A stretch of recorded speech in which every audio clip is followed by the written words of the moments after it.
What's up, everybody? It's your boy DJ Mummified Mother Effa, and welcome to another episode of Reel Me In, a movie podcast. On this week's episode, Joel and I will take a look at the week that was in movie news, some trailers that dropped, one involving a animal of some sort, and our review of The Mummy. How will The Mummy fare out? Will this universal dark universe be the light and the hope that we need for another universe in the world of Hollywood, or should it stay in the basement, stay dark, and no one should feed it and turn out to be Sloth from the Goonies? What will we think about it? You're just going to sit down, relax, and find out.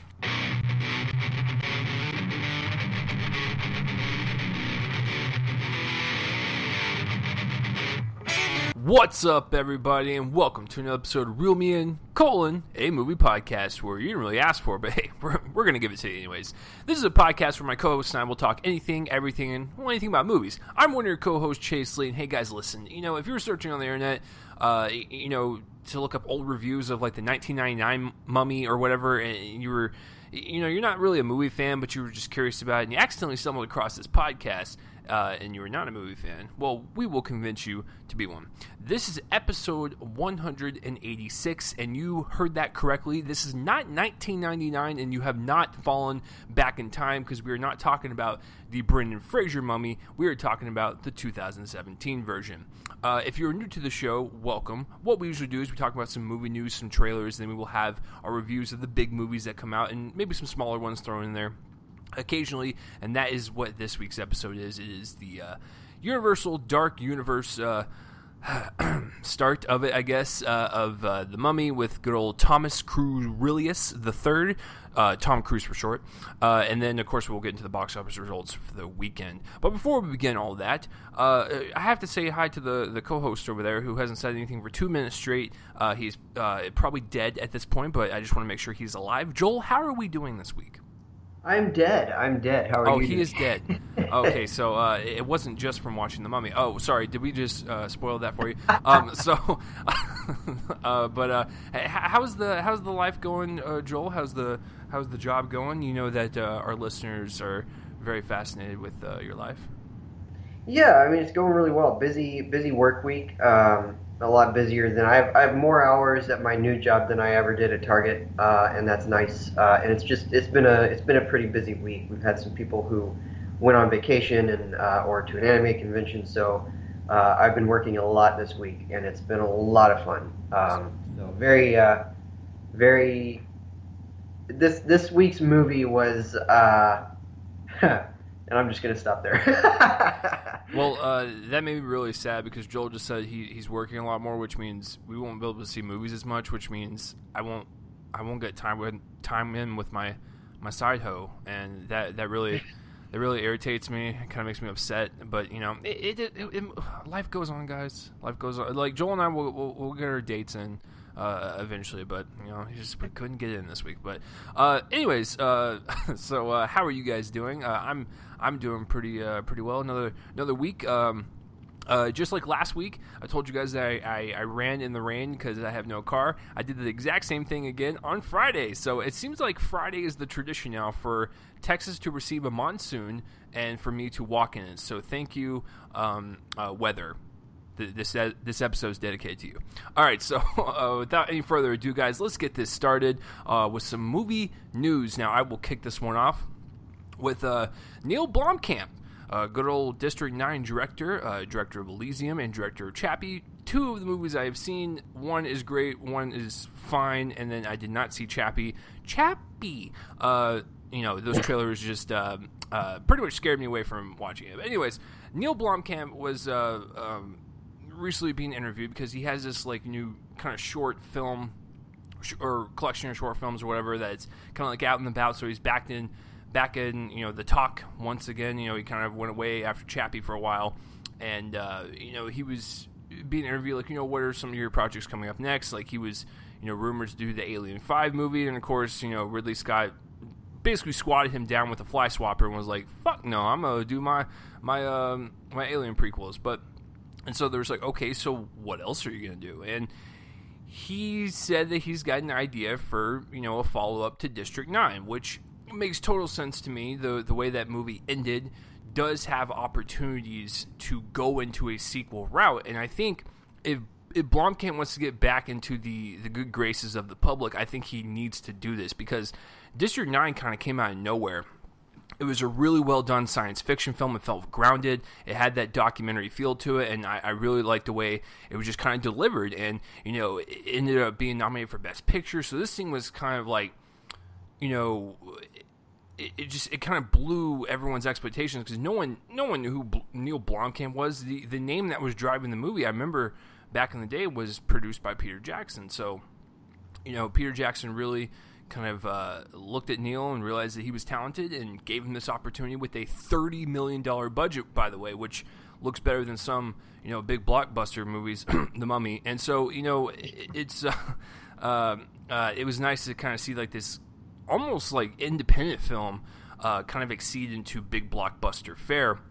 So him going back to it makes sense business-wise, it makes sense career-wise to try to save his career. And it does leave more kind of opportunities open for us. So it doesn't feel like a cash grab. It feels like a genuine, you know, kind of sequel follow-up to District 9, which, by the way, like I said, if you've seen it, it does leave on a cliffhanger. So I'm actually really excited for this, because I really did like District 9. I think that was one of my favorites of Joel, help me out, 2009? Yes. 2009. So yeah, it was definitely one of my favorites that year for sure, because that was the year of like Up and Glorious Bastards and whatnot. That was a good fucking year. Anyways, I like this piece of news quite a bit, and I'm curious to see a follow-up in this universe. Joel, were you a fan of the good old 9 of District, and would you be willing to look forward to a sequel in this universe, or do you think Neil should do something different? I love District 9. It was on my top 10 that year. Although that's a year where my top 10 keeps changing, that's a pretty permanent fixture on it. You know, I'm willing to give it a shot. I think that Blomkamp needs to move out of sci-fi. I think he needs to do something else. I think I said that with, you know, the news involving Alien 5. I think that he needs to do maybe straight fantasy or something. You know, move a little bit out of that comfort zone, because Elysium and Chappie were diminishing returns, or at least for me. You know, having loved District 9 and being, you know, excited for his next projects, I felt like they were pretty disappointing, especially Chappie, which is just bad. Keep not seeing that, and I don't know. I mean, I'm willing to look forward to it if the premise sounds intriguing. Certainly, you know, anything has potential. This certainly has potential, but, you know, I mean, I don't know. The first one did kind of end on a cliffhanger, but it also seemed like less of a cliffhanger than like uncertainty, while also the story was finished. So I'm curious to see where they could go from here. But yeah, I mean, I'm absolutely willing to give it a chance. I am a big fan of the first film, like I said. So this could be interesting. This could be interesting. And I have to ask you this, because I kind of agree with you that he probably should do something beyond sci-fi, because this is kind of like his niche. This is what he's been doing since 2009, including his short films. Do you think if he did a District 9 sequel and it was amazing and he gets back into the good conscience of the public, then maybe he should do something different? Because I feel like if he does something different now within a different genre, I think people are just going to look at, you know, Chappie as his last one and be like, I don't trust that guy. But if he did like a sequel to District 9 and people trusted him again, then he could venture off into other genres. Do you think that would make more sense to do it that way, or do you think you should just straight up just jump into another genre? Actually, yeah, that's a good point. I'm certain that people would want this to be good, and I think that might, like, lead him into another genre with more confidence behind him. But I mean, I'm curious. I think maybe he should. What would be interesting is if he just did another movie in another genre and then made an amazing District 9 movie. Wow. Well, I guess it is an Alien movie. Technically, it is. Yeah, technically it is. Yeah, I mean, it'll be interesting to see where this goes. I'm actually, What he does with a story in this, another story in this universe, will be interesting. yeah, like I'm kind of with you. Like I wouldn't mind if he did like something like a fantasy, because I mean, if he worked with Peter Jackson on District 9, I'm sure that those two dudes came up with a lot of ideas. And, Peter Jackson is like the king of creating, epic fantasy trilogies. So I would actually wouldn't mind seeing that if him and like Jackson kind of collaborated on a fantasy effort. That could be pretty interesting. What also is very interesting, guys, if you guys want to know like how Joel and I communicate throughout the week. Like, usually if Joel finds like a piece of news that's really exciting, like he'll send it over to me, like, we have to talk about this. I'm like, oh, okay, that sounds good. Well, this piece of news, he pretty much, like, I want you to imagine someone like so excited when they text you, if you almost feel like they nutted as they texted it. When Joel sent me the supporting cast list for the Papers, the Pentagon Papers Steven Spielberg movie, I felt like he was losing it, and I felt like he relieved himself. So, Joel, can you explain to everyone out there what this news is? Yeah. So to sort of give a little bit of context to people about this movie, the Pentagon Papers were a Department of Defense study in the when was it? Well, it was a period of like 22 years, I think, where we learned that there were a lot of the scale of the Vietnam War was enlarged, kind of falsely, by the U.S. There were a lot of bombings, coastal raids, Marine Corps attacks that weren't really covered in the media. They were kind of hidden. And so the Pentagon Papers came out with the help of what's his name? Oh, Daniel Ellsberg with the New York Times. And so, but then a bit later, there were a couple of Washington Post.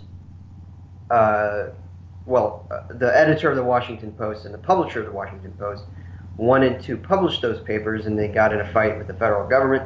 And so this is kind of a perfect project for Steven Spielberg. It's also going to be co-written, or was actually written by a woman named Liz Hanna. They brought in the co-writer of Spotlight to help with, I guess, the transition into the new version of the screenplay, or whatever they do in the behind the scenes there. And The Papers is what it's called. Kind of a bland title. I wish they'd just call it The Pentagon Papers. I don't know. But nevertheless, this supporting cast it's probably his best cast since Lincoln. And if y'all don't believe me, go look at Lincoln's cast. But this has, of course, Tom Hanks and Meryl Streep are going to be leading the movie, as Ben Bradlee and Kay Graham, who are the editor and publisher of the Washington Post. And then the supporting cast is going to be Alison Brie, Carrie Coon, David Cross, which is an interesting choice, Bruce Greenwood, Pat Healy, Tracy Letts, Bob Odenkirk, otherwise known as Saul Goodman, Sarah Paulson, Jesse Plemons, Matthew Rhys, Michael Stuhlbarg, Bradley Whitford, Zach Woods. This is an amazing cast, and this is great material for him. I'm just so excited for. I always love, when Spielberg takes on a biographical account like this. I'm always excited to see it. Bridge of Spies was good. Lincoln was great. I love Warhorse. I know that was less of a biographical account, but nevertheless, when he takes on real life stuff in this era, I think it's in wartime era, I should say. I think it's always really interesting to watch. And this one comes out on December 22nd in select theaters, and then it's going to go wide on January 12th of 2018. And I'm just so excited for this. It's my favorite bit of news in a while, honestly, because, like I said, I mean, Munich. If you guys haven't seen Munich, see Munich. That's another one with a great cast that he directed back in 2005. And anyway, it's just super promising. All of the material is great. I feel like this will be another great collaboration between Spielberg and Hanks. And I just can't wait. I just cannot wait for this movie. So that's the big piece of news that dropped this week. Yeah, I never saw Bridge of Spies, never saw War Horse, but I did see Lincoln, so I do know, and of course, like Schindler's List and Munich and stuff. So I know that Steven Spielberg has a knack for making films in a different time period, different decade, what have you. But it almost seems like he basically went to like television and grabbed every single great actor and actress from television right now. It's absolutely incredible. With like you said, Bob Odenkirk as Saul Goodman and Better Call Saul. Sarah Paulson is pretty much in every Ryan Murphy show, and then Matthew Rhys, he's in The Americans. So it's crazy with this supporting cast. Bradley Whitford is a Sorkin student. He was in The West Wing and Studio 60 on the Sunset Strip. You got Alison Brie. David Cross is, of course, a comedian who's constantly on television in some sort of show. Yeah. Carrie Coon. It's just Jesse Plemons, also a Breaking Bad alum, and it's a great cast. It's a great cast. Yeah, like I said, he basically just scoured television and he was just flipping through all the shows he likes. He's like, I like that guy, I like that woman. Let's put him in the movie. But I think what's even more fascinating, not even the supporting cast, is the fact that he's currently shooting right now. It's currently in production, and he's still shooting for a December kind of limited release. That is fucking crazy. Usually, I don't mind movies that take 2 to 3 years and whatnot. Take your time with movies, but but when you hear movies like a Deadpool that literally shoot, edit, all that stuff within 1 year, it just fucking blows my mind that Steven Spielberg, with all the projects that he has on his plate right now, is willing to shoot this right now, edit, score, visual effects, all that stuff, and have it ready for a limited release in December is fucking mind blowing. But then again, he's one of the masters for a reason. He's been in this business long enough. But I'm always fascinated with espionage and political and government intrigue and whatnot, and actual real stories that have happened based on our history. So this is pretty much set up for an Oscar nomination spewage. So I'm looking forward to it quite a bit. And Joel is right. It's definitely one of the best pieces of news to drop. Versus this other piece of news. Speaking of the Dark Universe, guys, listen. If this is what you were excited for, if this is what you woke up in the morning for, and you were like, man, Universal's making this dark universe with all these monsters, I'm so excited. Well, this piece of news will basically just tell you, stop that. Don't get excited for it, because they don't know what the fuck they're doing. So, someone was speaking to, I believe, Alex Kurtzman, the director of The Mummy, and they asked, what other monsters would you like to see in this universe?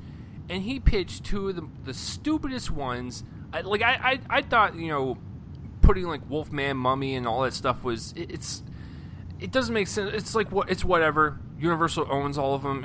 They do what you want, I guess. But he said that they're tempted on adding the Hunchback of Notre Dame and the Phantom of the Opera.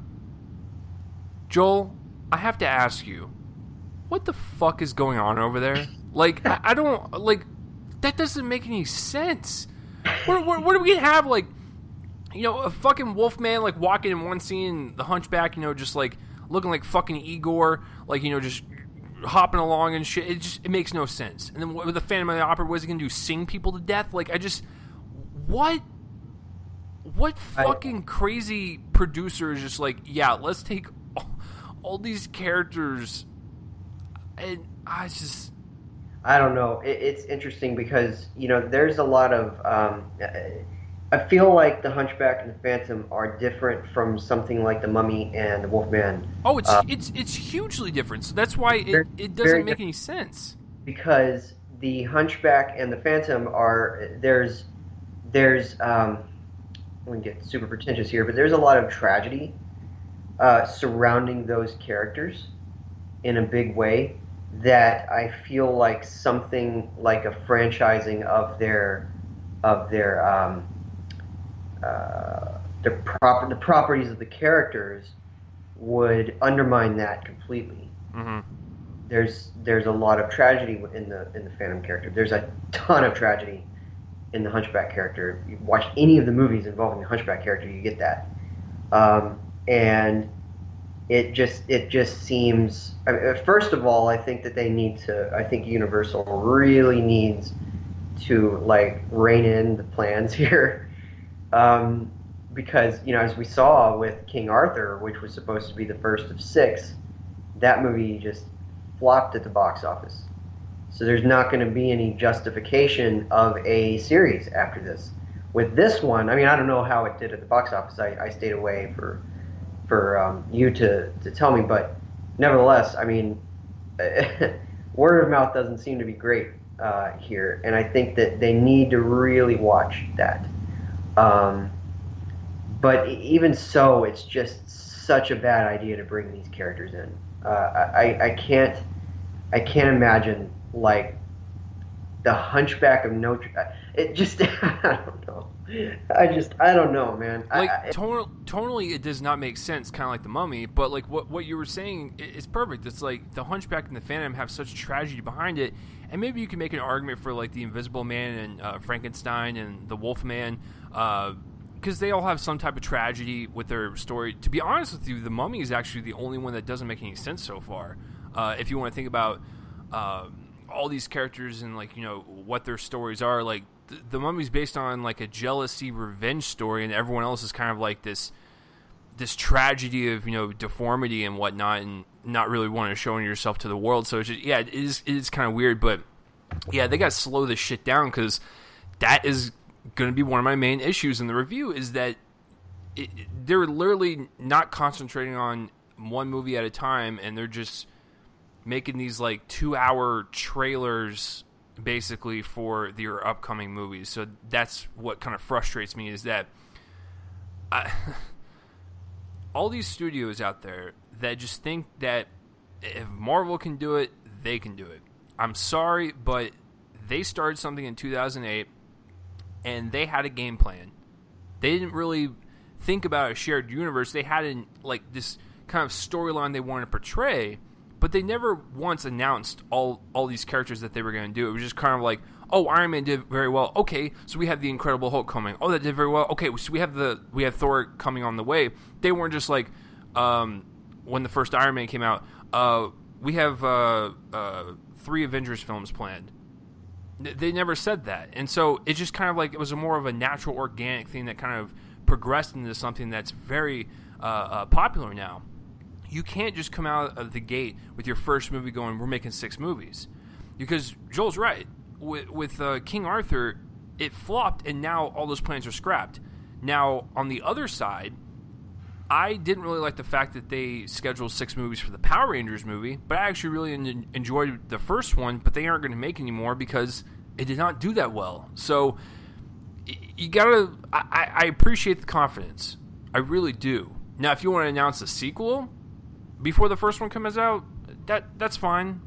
But don't announce like all these movies, like 6, 8, 12 movies when you can't even get your first one right. So yeah, these these asinine comments of now we're going to add the Hunchback and Phantom. It's like, did you guys not see the critical reception and the audience reaction and the box office? Like, you got to rework your shit. But we'll get to that in a second. But yeah, I mean, what you're gonna see is like with these characters. Now, if the franchise could maybe work it in some way to making this one of the weirder franchises, like weirder as in more eccentric, kind of just very oddball and very cool in that way, then yeah, I mean, it could work. They could somehow incorporate the tragedy of those characters. But what we see with the Mummy, and what we'll get to, like you said, is that they haven't really done that here.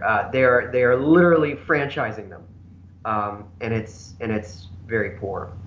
But we'll get to that in our review. All right, so our next bit of news is another sort of recent history kind of thing being taken into the movie world. And I have to, again, sort of ease into this with some context. Back in 1993, in Elk, Texas, which is just outside of Waco, there was a big firefight between agents from the ATF and the Branch Davidians and their leader David Koresh. And at the end of that, there were, oh goodness, almost 100 people dead. And this started because of a warrant to search the premises of their center, what was it called? Oh, Mount Carmel Center. And then, devolved into a firefight that ended with the burning of the building. And again, a bunch of people died in this. But it's an amazing story how it evolved, everything. I remember watching this. I mean, I had no idea what was going on, but I remember watching this on TV because my dad was glued to the television set for pretty much all of the 51 days that it took to resolve this. It was very much a public event. And now Annapurna, with the help of Mark Bowl, otherwise known as the writer of The Hurt Locker and Zero Dark 30, and this upcoming 2016 election miniseries, they are making a movie about the whole event. This thing has a real shot at being one of the most intense movies of next year, if it comes out next year, whatever year it's going to come out. But it's also set a director in Jean-Marc Serra, who is the guy who directed Nonstop, Unknown, and Run All Night with Liam Neeson, and then also The Shallows. And I think he's got a real eye for mise en scène, kind of building an event out of the elements of the filmmaking and the elements of the scene. He's got a very attentive eye to detail. He's not afraid to get his camera up close to stuff so that we can see absolutely what's going on to build up, that scenario. That's going to be very important here, I think. It's going to be in a bit of a macro scale than tiny events, but nevertheless, I think we'll get a good sense of that event. And I mean, it's just so exciting. They're also getting in there to write it. Mark Hames. This is an interesting thing here. Mark Hames wrote Kubo and the Two Strings last year, so that's an interesting pairing, him and Mark Bowl. But I mean, it's gonna be a really intense, very explosive movie, literally, and I can't wait. So it's great material for a movie. And I believe that they're also doing a series. There's also a series, I think, in the works that's not involving these people, but I think Taylor Kitsch is going to be in a series from the what is it? Oh man, let's see. It is goodness. Okay, there's a miniseries called Waco that's also coming out next year. That's from the showrunners John Eric Dowdle and Drew Dowdle, who did As Above, So Below a couple years ago. And Michael Shannon's going to be in it. Taylor Kitsch is going to be David Koresh. It's going to be on Paramount. So this thing's coming back around. It's nearing the 25-year mark, and of the anniversary of the event, which started in late February of '93 and ended in late April. And yeah, I mean, I'm excited about this. I've been wondering, when this was going to come back around, because it's a big event. I've been through Waco, and we've driven through Elk on our way to, other places, and it's a very small town, so we drove past the area where this occurred, and so it's quite chilling to drive through that area. But I mean, it's a great material for a movie. Yeah, I'm a sucker for anything that's based on real history. Like, I remember last year, holy shit! Not only did I watch The People versus O.J. Simpson, I also watched the 800-hour documentary, which was wonderful. But I get really fascinated with actual events that have happened, and the Waco incident was one of those things where people were glued to their screens. It was just as big as, speaking of OJ, the OJ case. And for all you guys don't know, Joel and I are based out here in Dallas, and so Waco is not that far from us. So this was kind of like one of those events that everyone in Texas knows about. So, but going to the writers and whatnot, Mark Bull's been writing everything that's based on a real event. Hurt Locker, Zero Dark 30, now this, and it's like this is what the guy does. Like he just takes an event from history and he writes about it. But yeah, the Kubo from the Two Strings writer is also kind of weird. But the director, because I saw The Shallows last year, and I think Joel made a great point in terms of this is a guy that has an attention to detail in terms of building up suspense and really focusing on a situation and really kind of slowly building to that kind of climax. And I think if you can do this correctly, this is what this movie will be. It's going to be a bunch of series of events just building and building and building to that climax that we will expect from this type of movie. And I don't know why people dog on The Shallows that much. I'm a sucker for shark movies, and I thought The Shallows was pretty. It was entertaining. There was one shot in there that creeped me the fuck out. That was a really good kind of wide shot of the kind of dark blue abyss of the sea, and then the shark just kind of comes in like fucking Harry Houdini, and you're just like, God damn it, it fucking scared the shit out of me. But then again, my girlfriend and I were drinking, so that might have helped that. But anyways, The Shallows was, I thought, really well handled. I haven't seen his other movies.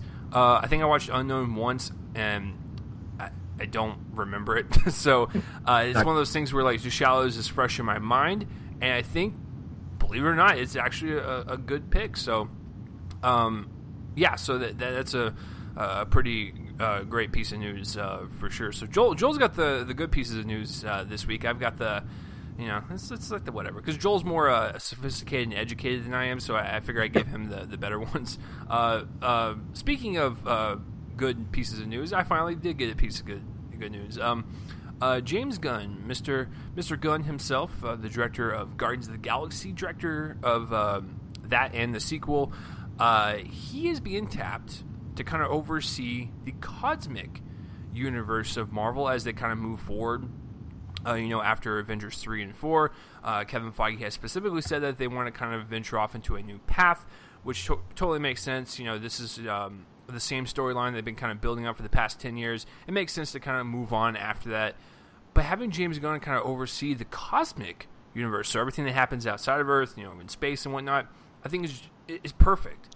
Like when you see the first Guardians, and I think the sequel is actually better than the first one, this guy really has a good sense of atmosphere and really has a very creative eye, and creating these worlds and creatures and whatnot that could look very cheesy and hokey, but he really does kind of bring a lot of fun, a lot of like I said, creative energy to it that I think would actually bode very well for a cosmic universe that if he oversees, I think we're in good hands in terms of all the movies that will kind of take place out in space and whatnot. So this makes total sense to me.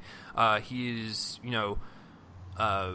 besides the Thor films, they're the two most successful, two of the most successful of the Marvel lineup, and the fact that they are in space and people kind of like that, and they keep going back to it.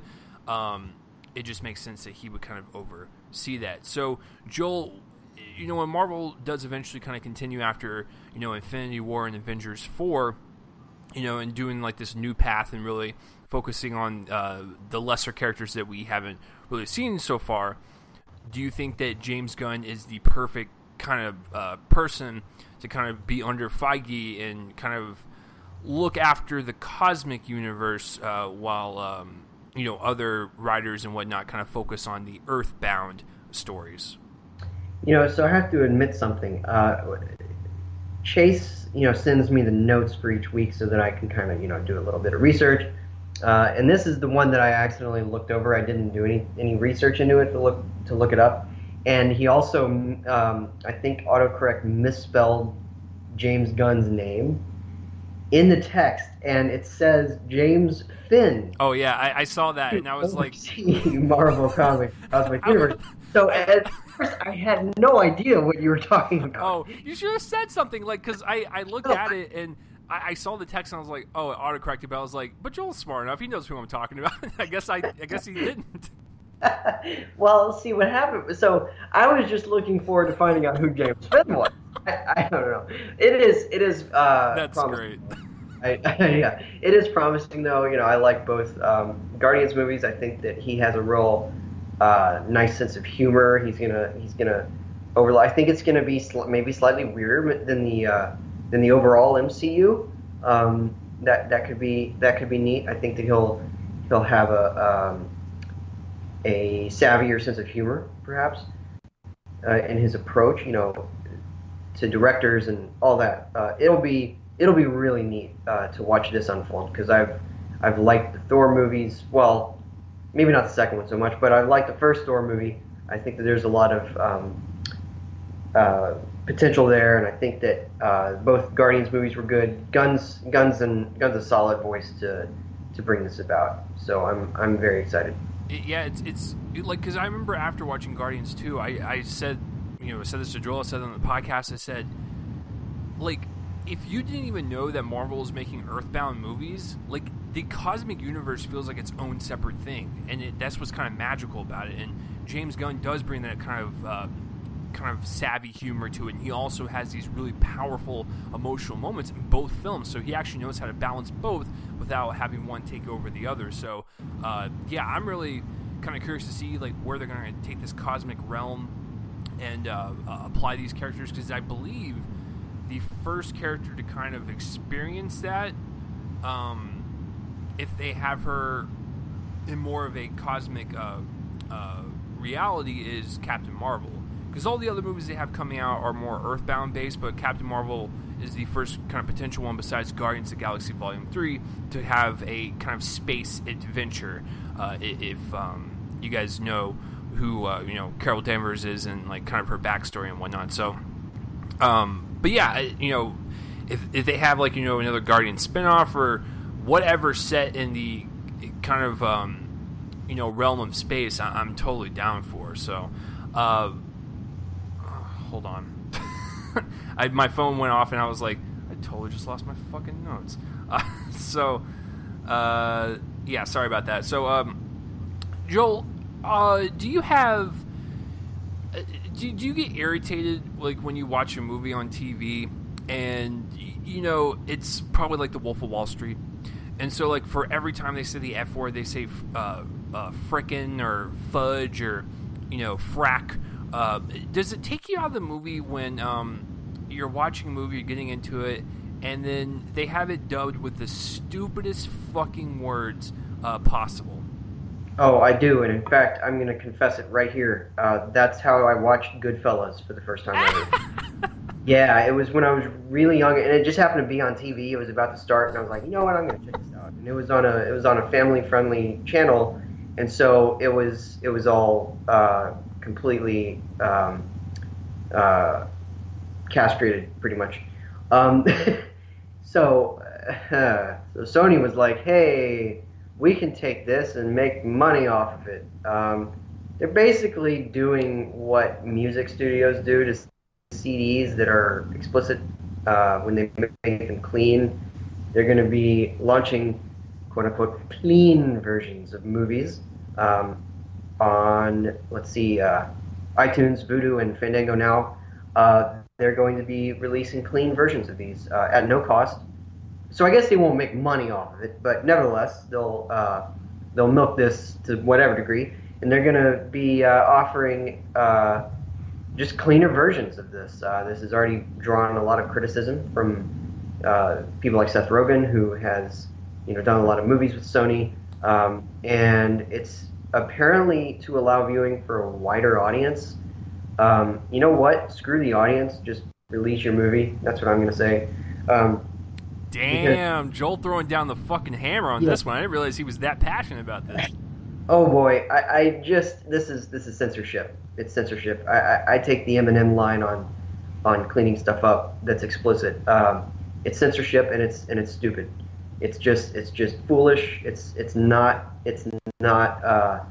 ideal. Or you're censoring art that is intended to be a certain way to make it more family friendly and it's really just to appease your shareholders. That's what they're doing. They're appeasing shareholders who might work or answer to some sort of family foundation or something, and they want something that's more clean. So that's all it is. And if I end up dead in a ditch or something, you'll know why. I'm just kidding. But yeah, I'll be like, well, the Sony reps did something right this year, and they got Joel. Oh boy. Yeah, no, this is one of my least favorite pieces of news to come out of anything ever. There's no reason for this beyond, appeasement. That's what it is. It's just trying to appease the families, so that they can bring their little ones to movies that they probably have no business going to yet, and it's censorship. I just that's what it is. It's there's no bones about it. It's bad. It's bad news. So. It's weird. I realize what they're doing is not anything new. Like TV channels have been doing that for decades. That's not the issue. My issue is, if you are a family and you want to watch like this PG-13 or R-rated movie, like, why? I just don't understand. Like, why would you want to watch the clean version? Like, what's the point in that? Like, these directors and these writers constructed this adult entertainment for adults, and if you're a parent that lets your kid watch these movies, I actually don't mind that. Like, you do you. Like, you're a parent, you want to let your kids watch Wolf of Wall Street, Goodfellas at the age of 10. That's totally cool. That's up to you. But why watch a clean version? It takes away the impact of what the movie was actually projected to do, and why? Like, I realize that like Christian like movie channels are like a thing, and like they'll literally like take TV shows or movies and like edit them down to like make sure they don't have any curse words or violence or drugs or sex, and basically have the movies 3 minutes long. But that's their prerogative. That's their thing, and if that's what you want to watch, that's fine. Because like the weird thing about the story is that Sony is selling these clean versions with the original versions when they purchase them. It's weird because you were talking about TV does a similar thing. I think that the difference though is that TV channels have kind of, depending on the channel, have kind of found their niche with, they know their audiences. So like the regular, the channels like, not the regular channels, but the channels like CBS and ABC and Fox and NBC kind of know that, their audience is a bunch of families sitting around, and so they want something a little bit more family friendly, so they're able to craft their entertainment around that expectation. So while they might have something that would be PG-13 in a movie theater, like Scandal or whatever, I know that's a show with a lot of subplots involving affairs and all that. They know that families are not going to be watching those, but family people might be, such as parents, and they might want something a little less HBO in their evening. And then you have stuff, channels like HBO or AMC or these other channels that make more adult product. Breaking Bad has, a few more F words than something like anything on ABC or whatever. And then you always, get all the way to Game of Thrones, which has a bunch of sex in it. This idea that basically there's an audience there's different audiences for this stuff. Whereas with something like this, it's a completely arbitrary censorship of words. It's just like, it's not the answer that they think they're looking. Or no, I'm sorry, they're looking for an answer and they found one that isn't the answer. It's an answer, but it's not the right one. Well, I mean, I think Joel and I eventually in the future will have to do like a, just the ratings in this country, and the problems with it, because that's right. Like, what might be offensive to some people may not be offensive to others, and it's really funny, like how, TV channels and like these Christian channels will like sometimes just take out the F-bombs, and like they'll leave all the other words in. Like, well, what was the point? Or like, they'll leave in like the male nudity, but God forbid we show a female tit, we're gonna start World War III. And it's just, I do not like the censorship in this country and like how it is kind of wrapped into what it is nowadays. Like, it's so stupid on what is considered offensive and what's not. But that's a different topic for another show. But like I said, I'll be the good cop for a little bit, and I'll let Joel be the bad one on this. It's just, if that's what you like, that's what you like. I can't really change the way you watch your entertainment. But like I said, these artists do put their passion into this, and they make the movies that they want to make. And when you watch a cut down version, it's like you're kind of taking away the impact a little bit. And I can see why that can kind of make Seth Rogen mad and stuff. And he's worked with Sony for pretty much since Pineapple Express and Superbad and whatnot. So like most of his films besides the Green Hornet are rated R. So like I can see why that would kind of be perturbed, is like, oh shit, like, so you're gonna take one of my movies and like basically edit it down to like 5 minutes, like what's the point type of deal. So I don't think that they're gonna have like hardcore R-rated movies in their system. It's probably more like Joel said, like PG-13 movies that like are borderline PG and whatnot. So it's fucking whatever. Like you know what the first thing I thought of immediately when I heard this story was, Sony's so far in the shit right now, they need to sell something new. Because they've included Step Brothers in this. Apparently, it's launching. That's one of the movies launching, and that's a movie that doesn't need to be cut down. That's a hard R. What the hell they're gonna like? It's gonna literally just be Will Ferrell and John C. Reilly like saying hi to each other, and then that's it. And then maybe the end of the movie. Like you can't cut that movie down. Like it's literally filled for 90 minutes straight of straight F-bombs, pretty gross references, like, and there's a scene where he's licking and tonguing dog shit. Like, so you're just gonna take that awesome, like, whole setup out, and it's just whatever. But like I said, if that's Captain what you do, Phillips is another one, and I don't know what they're gonna take out of that makes it better than it is. Yeah, because the end of that movie is like fucking traumatizing. So I don't know what they're gonna do. But when I first heard about this, I was like, if Sony did not have Spider-Man right now, they would probably have to file for bankruptcy, because they have been flopping most of their movies for, they're kind of like Paramount, to be honest with you, where just everything they pump out it's just not good, and they each have one franchise that keeps them afloat for a little bit. So they're trying new tactics, they're trying new kind of business moves, and this is one of them. It's not for me, but if it's for you, that's totally cool. You do your thing. But yeah, Joel and I will eventually have to have a MPAA censorship podcast extra episode, because that needs to be discussed pronto. So, but yeah, so that's it for that piece of news.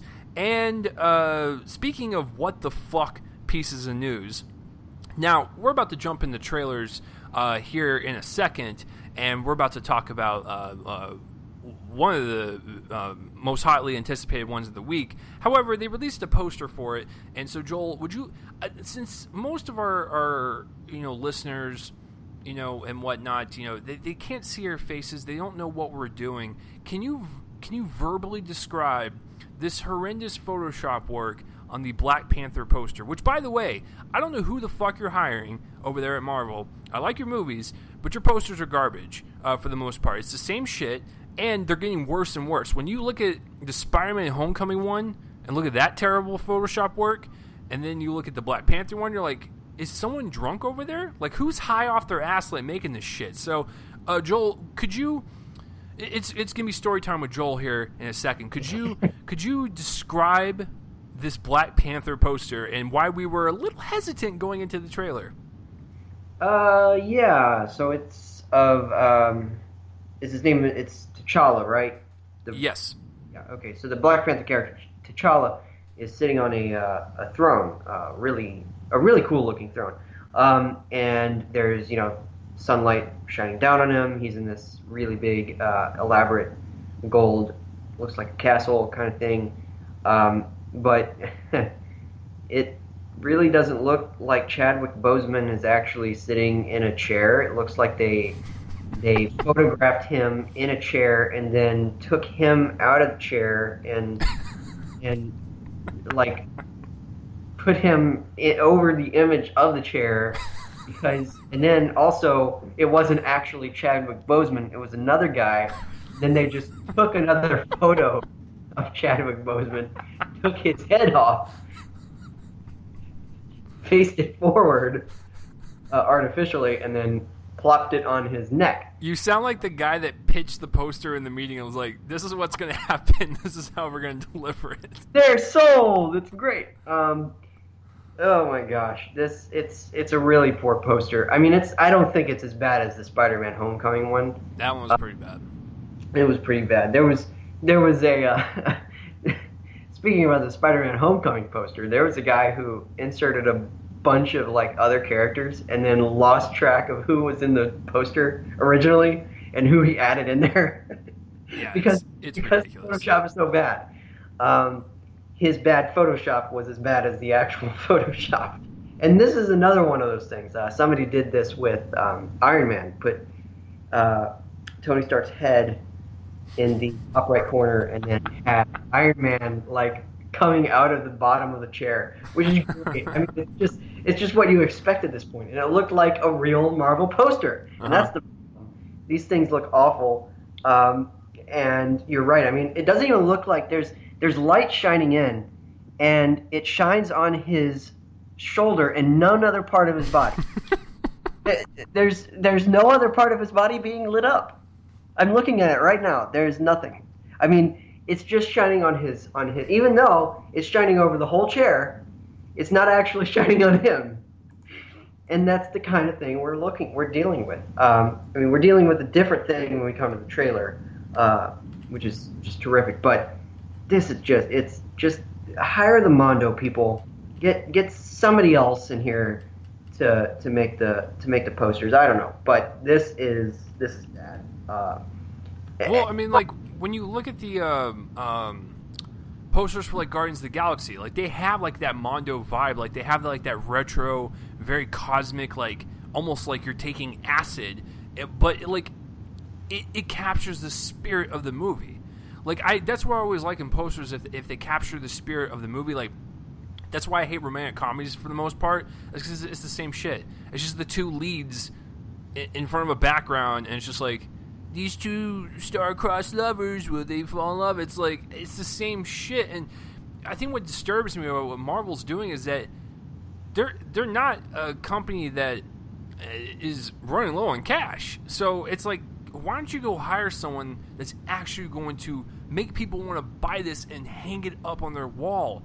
Like when you look at these posters and you have people cross them in movie theaters, like, to most people it's not going to really matter, but like, you know, to us film nuts, it's like it's just, we want you to try a little bit more, Marvel. Like I like you, I really do. Like if I could make sweet love to your studio, I would, but for the most part I can't. So because my dick is not that big, but I can still admire your movies and the work that you do. It's just that these posters are really just starting to become really lazy and apparent now, and I don't want that to be the case for you. So please try a little harder. I know you got it in you.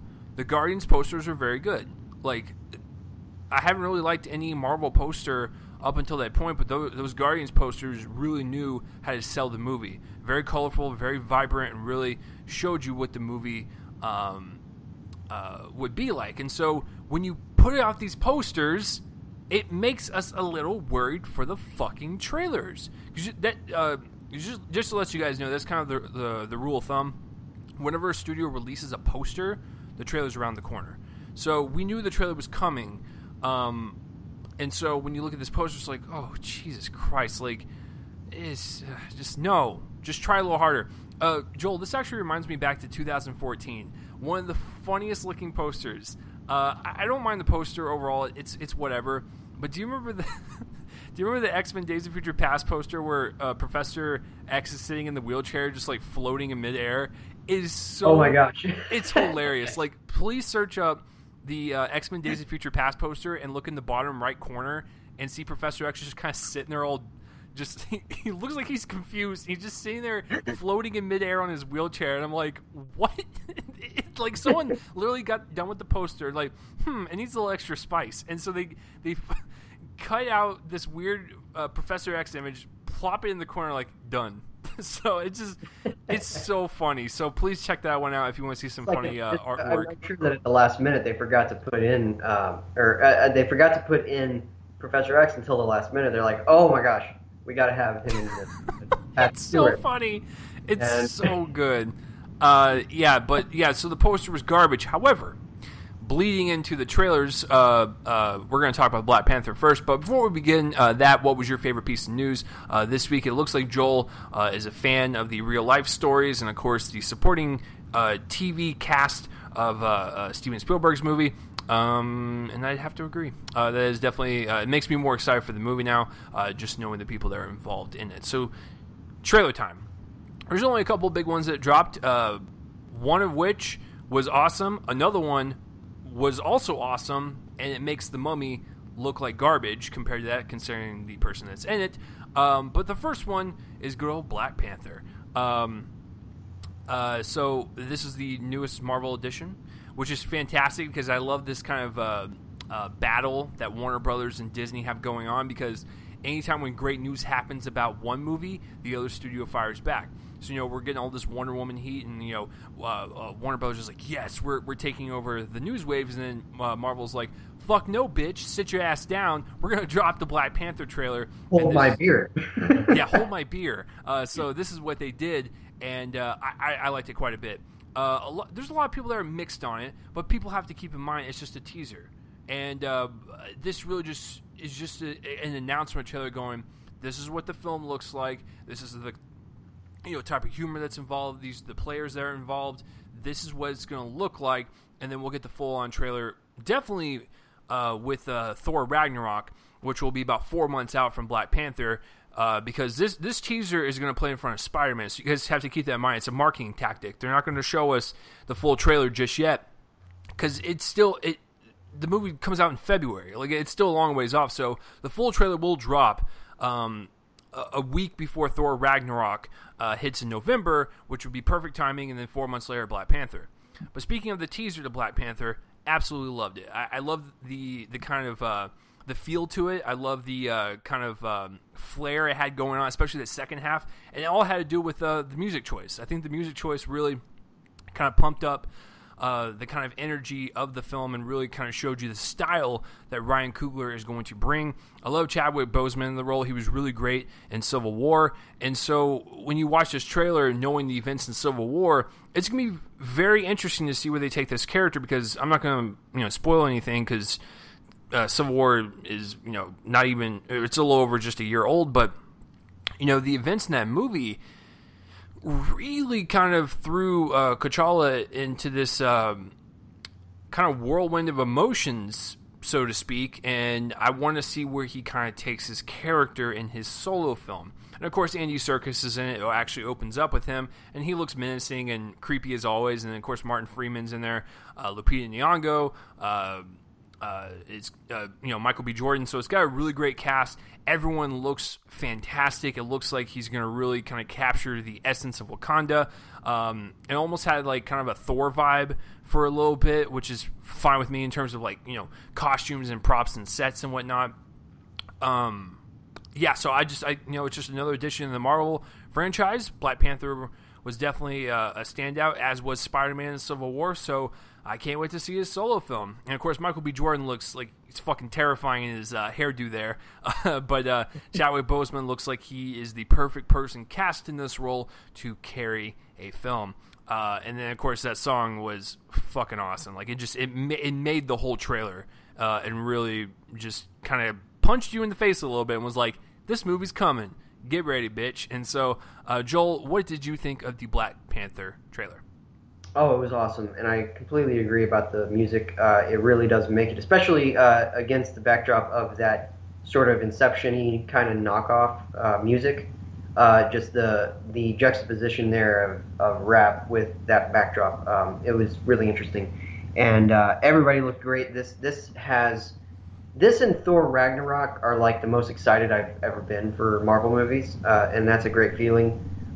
This one also has probably the best cast, at least in a while for a Marvel movie, because you mentioned a few of them, but Chadwick Boseman, Michael B. Jordan, Lupita Nyong'o, Forrest Whitaker, Daniel Kaluuya, straight off of Get Out, Angela Bassett, and Andy Serkis and Martin Freeman back together again.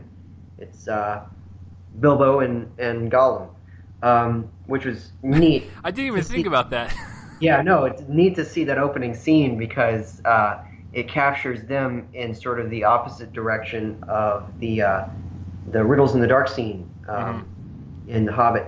Anyway, Sterling K. Brown, who's from OJ, People versus whatever. So, and Felicia Rashad, seeing her again is going to be great. And I love the director. Oh my gosh, Ryan Coogler.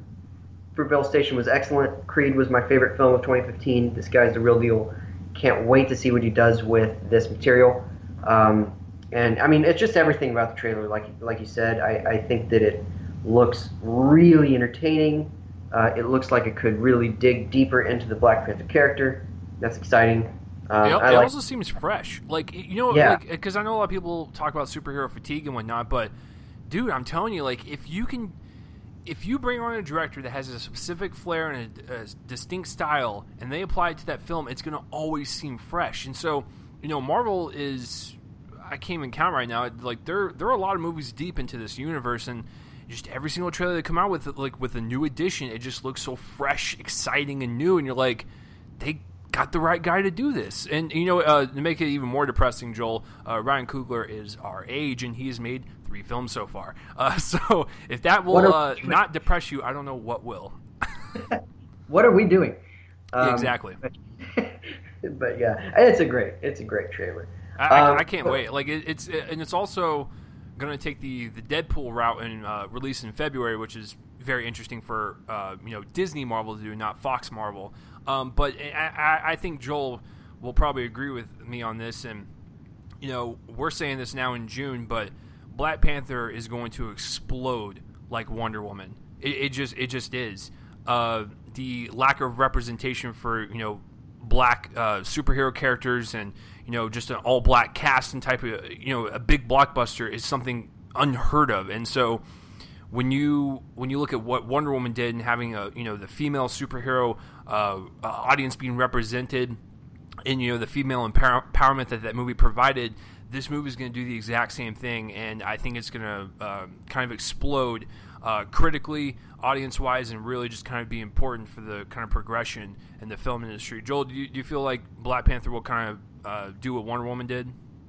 Probably so, especially considering it's another person of a marginalized community being the hero face of the movie, and yeah, it's really exciting in that respect as well. So yeah, for sure. Yeah, and like I said, Chadwick Boseman fucking killed it in Civil War. So like as soon as the movie was done, I was like, God damn it! Like I really can't wait to see the Spider-Man movie and Black Panther. So that trailer was fucking awesome. Another great trailer Joel will introduce.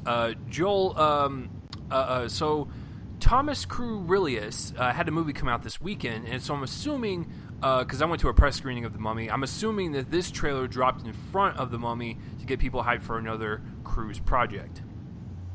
Yeah, so good old Thomas Mapother IV has a movie coming out this weekend. It's an A+ masterpiece. We'll get to that in a second.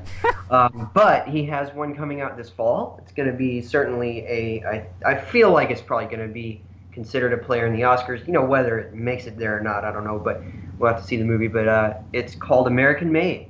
It was previously known as Mina, or Mena. I don't know how to say that. It's going to be a biographical film about Barry Seal, who was a pilot and a drug smuggler in the 80s, and then he was hired on by the DEA to provide intel. And Tom Cruise stars as Barry Seal. It's got this trailer has a great vibe. It sort of reminds me of I was given this comparison. I haven't seen Lord of War, which was that Nicolas Cage movie from back in the mid 2000s, but it has that vibe.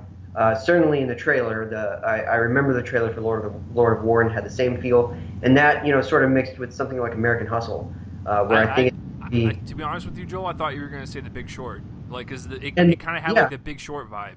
certainly, yeah, that sort of midway, primarily drama, but with some definite comic elements to it. This Well, is the and its shooting style. It almost feels like a documentary. Yeah, I mean, absolutely. And I think that this is the kind of role that I really want Tom Cruise to go back to. I think that he's going to kill it. I think this is the Tom Cruise role. This is a person with a specific kind of charisma, very very clearly, that lends itself well to Tom Cruise playing him. It's like one of those, ever hearing a bit about this person, I can't imagine anybody but Tom Cruise playing him. And so it's just, and that's, the trailer has a lot to do with that. It's directed by Doug Liman, who just had The Wall come out. So this is going to be a solid year for him.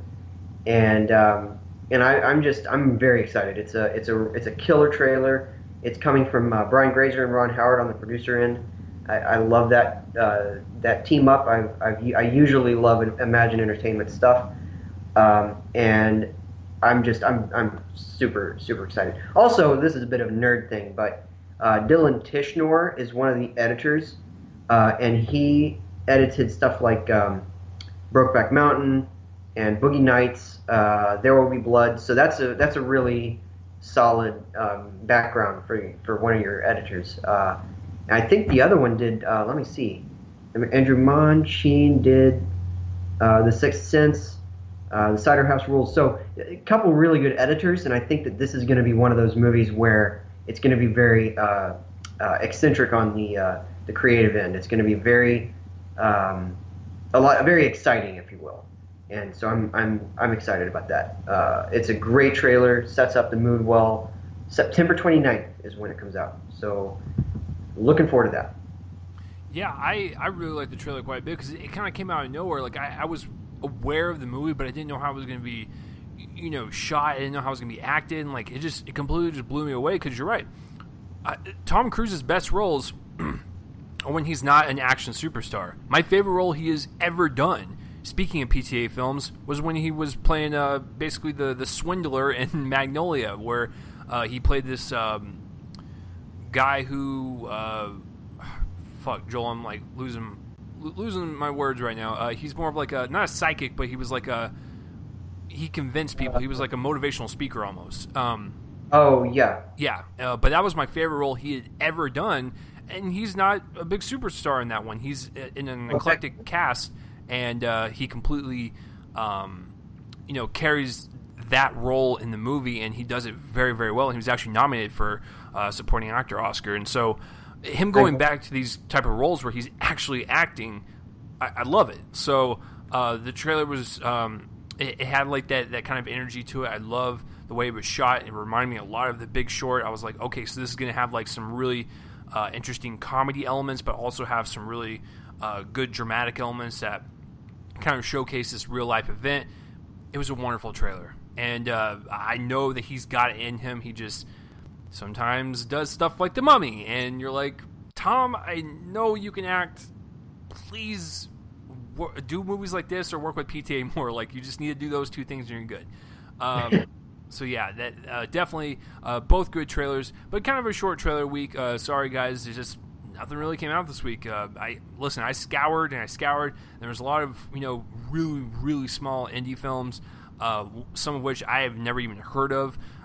So I don't mind doing indie trailers, but like they weren't really high profile. Let's just say that. So kind of a slow trailer week for sure. Joel, I'm gonna pit it against you now. If you had to pick one trailer out of the two, and the other one's gone from history, and including the movie, which one are you going with? That's hard. Neither of them. Not going to choose. I think they're both really good trailers.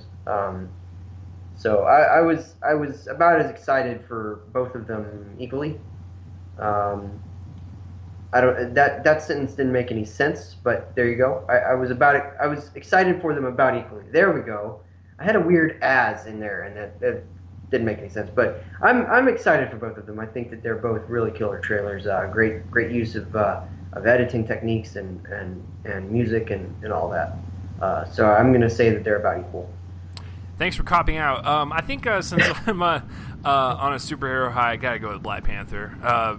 It was really well done. But American Made does look like a really great kind of Oscar contender for the end of the year, so I'm ready for that. But before we get into the Mummy, guys, I figured this would be a nice little break just to kind of draw out the suspense even more into what Joel and I think of the film, which I think you guys can probably get a huge hint by now that stuff. Anyways. I figured bring this up now before we got into the review and whatnot.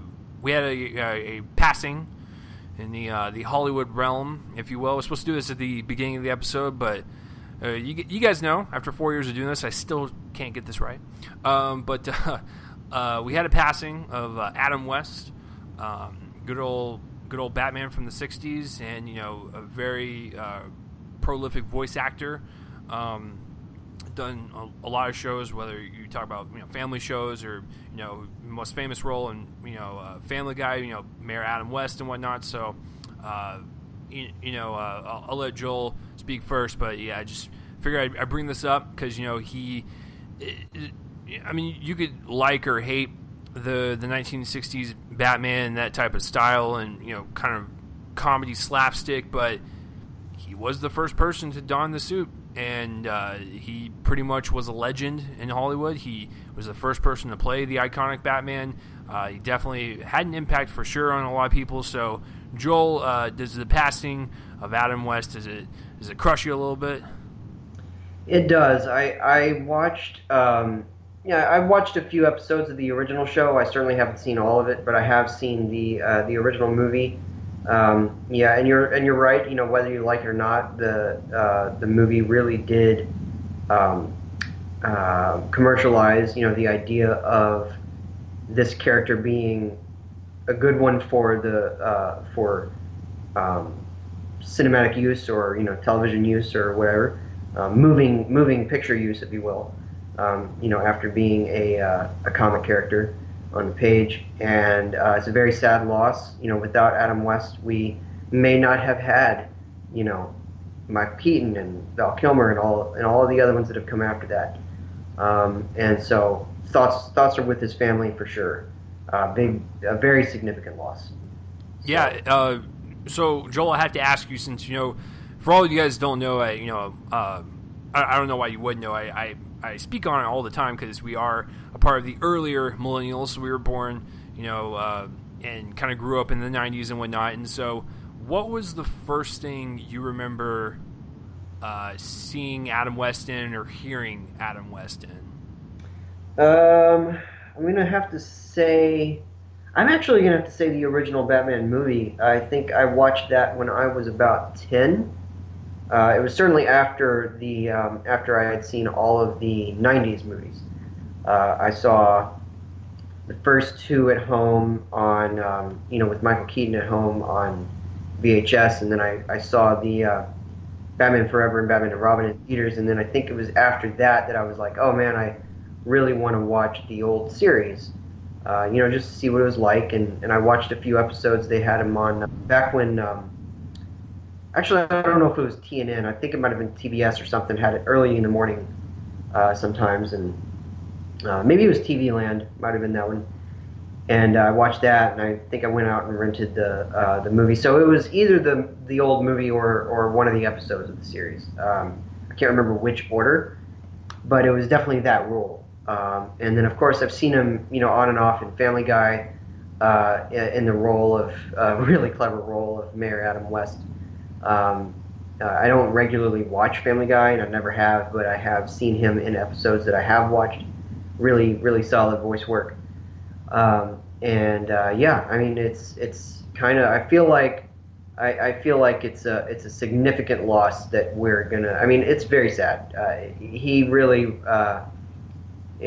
started the trend of Batman actors, and he's the one that it can be traced back to. For sure, and so very, very sad.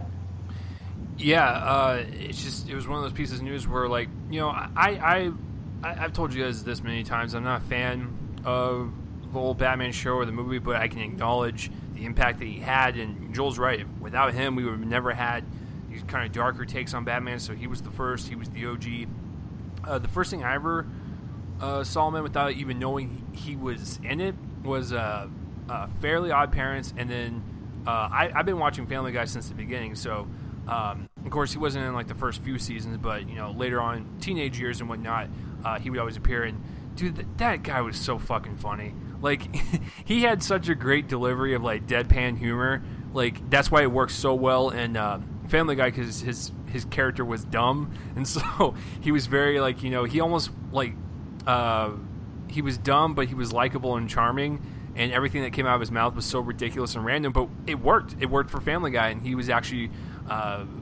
still one of my favorite characters on that show, for sure. But yeah, thoughts go out to his friends and family. Adam West, you will be missed. I wish we could talk about Adam West longer, because I know Joel and I don't want to talk about this, but guys, let's get into the main portion of the podcast, which you guys have all came here for, which you all have listened to this episode for, and we appreciate you guys dearly for every single time you listen.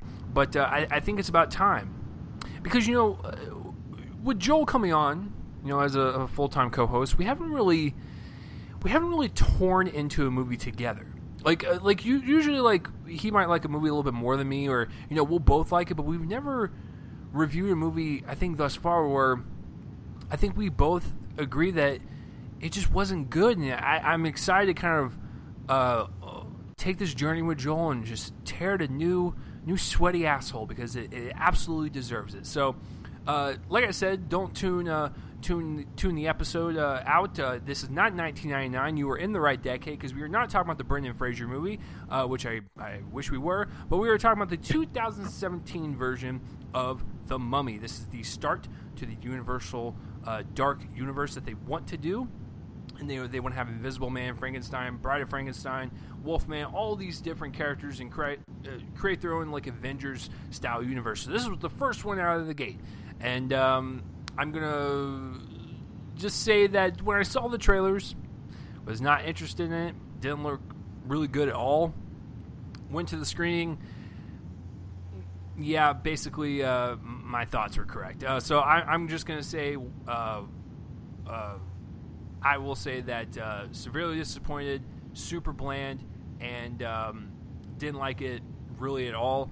Joel, we'll just do the one word, and then we'll jump into it. Did you like it? Did you hate it? Did you thought it was okay, or what? How can you assess this?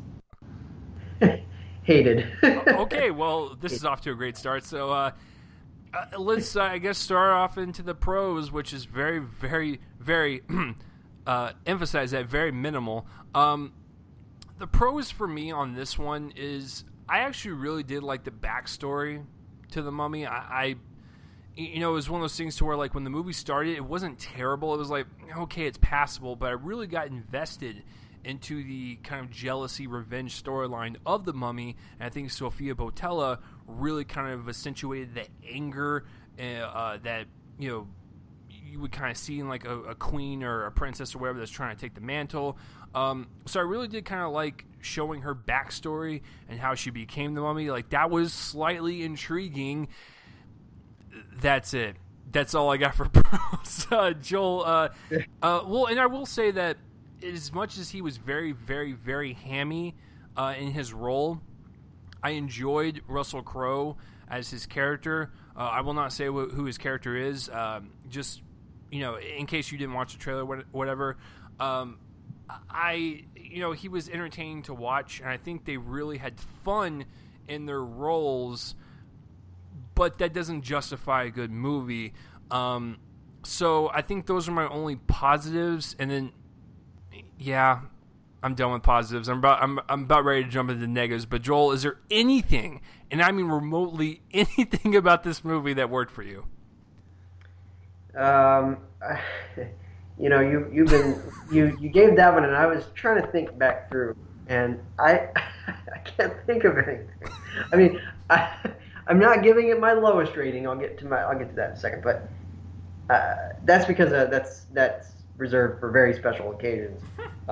Nevertheless, I don't think that there is a single thing here that doesn't have a "but yet" attached to it. It's less than 2 hours. I don't know. Wow. All right, so Joel's really it's grasping at straws here. It's less than it's very boring, like you said, but it's less that than the fact that they did actually manage to make a less than 2 hour summer blockbuster. I think this is the shortest one so far this year. Well, Joel, thank you for your assessment. That was terrible, but I guess that just kind of shows you how much you hated it. So let's dive into the negatives. I'll take this one off. I think the biggest issue with this film is that they concentrate on this dark universe. Like, they really just focus on that, and it actually takes away from the movie. The movie itself is already just kind of bland, uninspiring, and boring to begin with.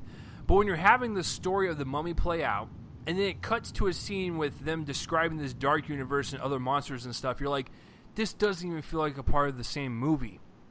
And on top of all that, the tonal inconsistencies are terrible. It's some of the worst I've seen this year so far. When you have these comedy elements in this film happen, first of all, they're not even funny. They fall flat.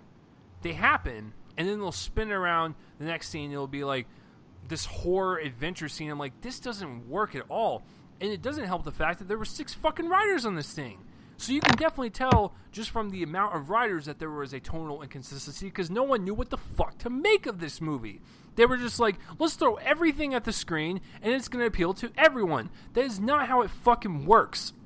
So with that and then them concentrating on the Dark Universe thing, it turned out to be a very, like I said, boring 2-hour trailer for this Dark Universe movie when they couldn't even concentrate on this one. They couldn't even get this one right to get you invested into these characters or even invested that much into the mummy herself. Like I said, the backstory was slightly intriguing. I liked how they went dark with it.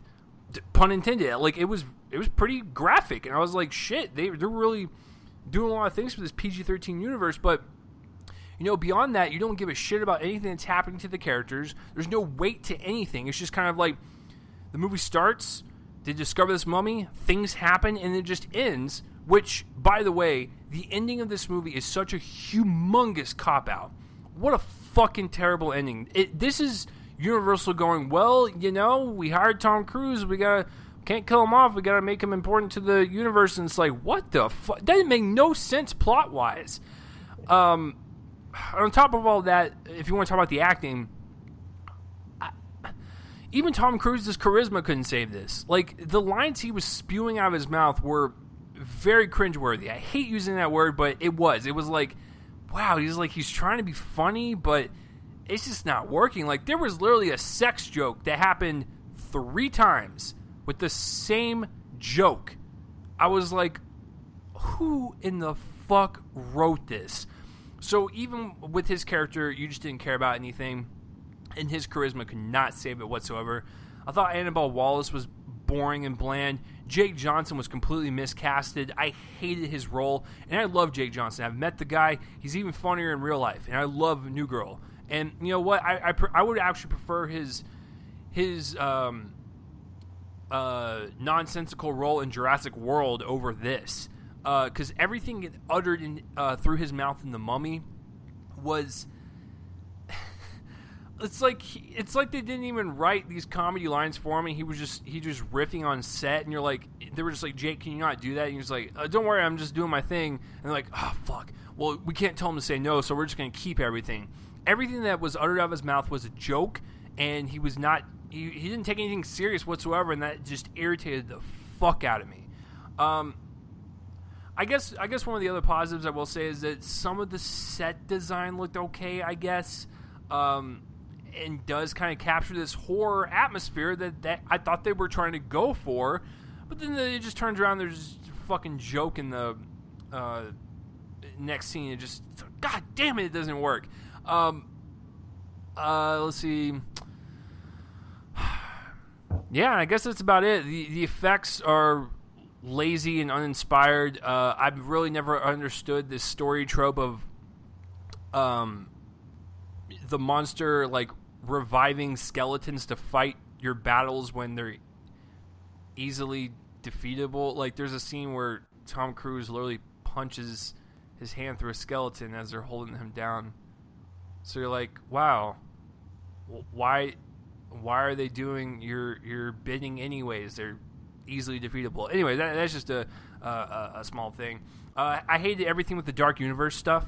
Like I said, it detracted from the story. I was like, just please tell a good mummy story. And then they would cut back to, Russell Crowe and, him and Tom Cruise interacting about this dark universe. Like, there's other gods and monsters here on this earth. And it's like, okay, like, let's go back to the mummy, please.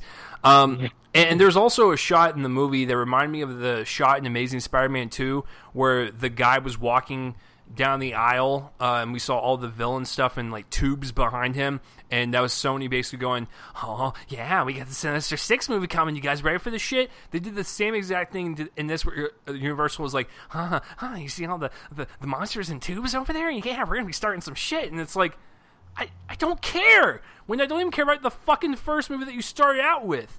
I think that pretty much nails everything, and a lot of great actors in this are wasted. Courtney B. Vance.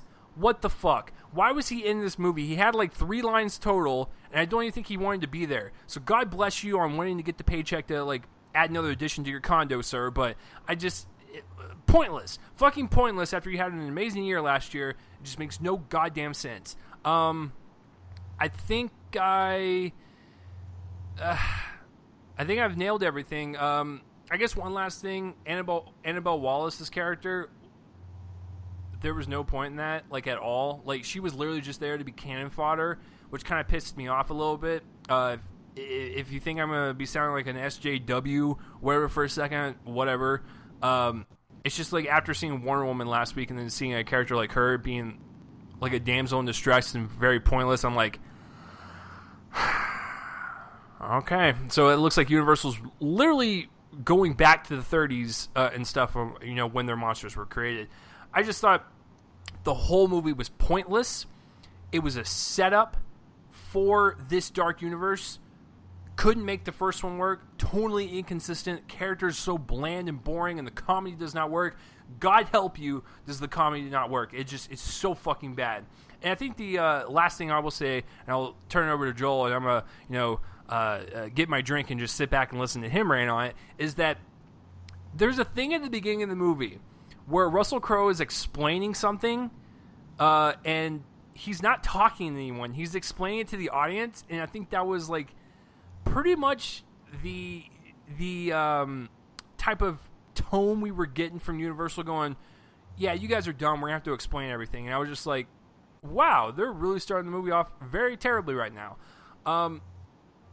Okay, and I guess the more I think about it, like, I don't want to be negative on it the whole time. The plane sequence was kind of cool.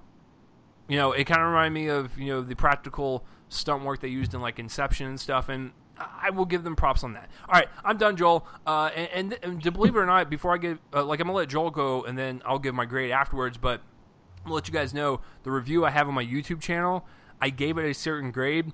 This is the first time in a while where I'm actually going to dip my grade lower, because the more I talk about it, the more angry I get. So, I will get to that in just a second. Joel, take it away, sir. I'm actually really excited to hear you talk about this, because Joel and I don't discuss movies that we see until the actual recording. So, Joel, I got my popcorn ready. I got my drinks ready. Our listeners are ready. They're ready for you to do it. So, do it big, sir. Joel, what were the negatives with the 2017 version of The Mummy? There weren't any. I'm just kidding. So I think it's interesting. So I think that this is less. I think it's less of a failure to work on its own terms as a movie than I think it's a refusal to work on its own terms as a movie. I don't think that the screenwriters had really any interest in making this work on its own. No. I think that they are specifically they're honed in on building this new universe. That doesn't really seem to have really any promise beyond, the franchising the characters to bring them together. That works with superheroes because it's very much within that wheelhouse of them being able to be franchised, put together, a lot of egos clashing. That doesn't really seem to work with monsters. That these aren't going to be characters. They're going to be little cardboard pop-up figures in this universe. And I think that this is the first glimpse that we get of that. First of all, I want to say, without giving anything away, you're absolutely right about the ending. It makes no sense. I have no idea what that is, and I think that you know what I'm talking about. Oh, Joel, I know exactly what it is, and I will tell you after we get done recording. That was Universal's way of going, we hired Tom Cruise, he's got to be in more. Here's this terrible ending that makes no goddamn sense, and you're like, what the fuck is happening type of deal. So this thing has so many problems.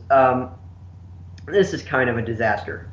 I'm going to call it a disaster. I don't know if it's a completely unmitigated disaster, but it's a disaster. It is really hard to know where to start here, and I mean that literally because you were listing, like I said, your couple of good things, and I was trying to think of good things, but every time a good thing came up, or at least a slightly good thing, it always had a but attached to it. But it has this, or an oh moment, as they would say on that show, How I Met Your Mother.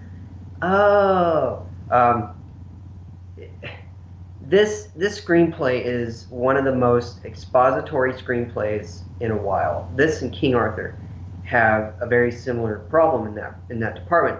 Every single word of dialogue is used to establish the rules of this dark universe.